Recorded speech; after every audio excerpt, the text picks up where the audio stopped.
Hello दोस्तों, कैसे हो आप सब।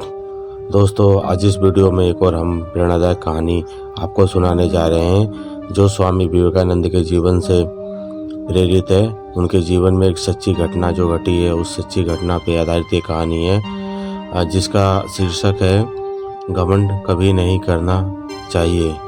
दोस्तों, ये कहानी स्वामी विवेकानंद के जीवन में घटी सच्ची घटना है। तो चलिए दोस्तों, इस कहानी को शुरू करते हैं। बात उस समय की है जब स्वामी विवेकानंद अपने लोकप्रिय शिकागो धर्म सम्मेलन के भाषण के बाद भारत वापस आ गए थे।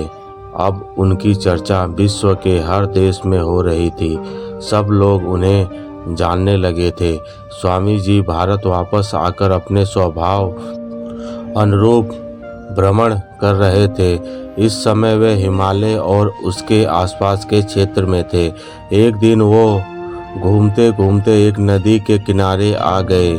वहाँ उन्होंने देखा कि एक नाव है, पर वह किनारा छोड़ चुकी है। तब वे नाव के वापस आने के इंतजार में वहीं किनारे पर बैठ गए। एक साधु वहाँ से गुजर रहा था। साधु ने स्वामी जी को वहाँ अकेला बैठा देखा तो वह स्वामी जी के पास गया और उनसे पूछा, तुम यहाँ क्यों बैठे हुए हो? स्वामी जी ने जवाब दिया, मैं यहाँ नाव का इंतजार कर रहा हूँ। साधु ने फिर पूछा, तुम्हारा नाम क्या है? स्वामी जी ने कहा, मैं विवेकानंद हूँ।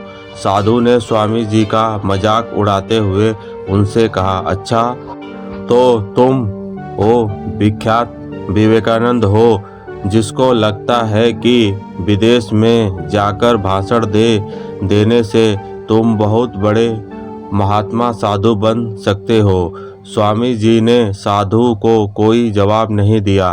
फिर साधु ने बहुत ही घमंड के साथ नदी के पानी के ऊपर चलकर अपनी शक्ति का प्रदर्शन किया। कुछ दूर तक चलने के बाद साधु ने स्वामी जी से कहा, क्या तुम मेरी तरह पानी पर पैदल चलकर इस नदी को पार कर सकते हो? स्वामी जी ने बहुत ही आदर और विनम्रता के साथ साधु से कहा, इस बात में कोई शक नहीं कि आपके पास बहुत ही अद्भुत शक्तियां हैं, लेकिन क्या आप मुझे यह बता सकते हो कि आपको यह असाधारण शक्तियां प्राप्त करने में कितना समय लगा? बहुत ही अभिमान के साथ साधु ने जवाब दिया, यह बहुत ही कठिन कार्य था। मैंने 20 सालों की कठिन तपस्या और साधना के बाद यह महान शक्तियां प्राप्त की है। साधु का यह बताने का अंदाज बहुत ही अहंकार भरा था।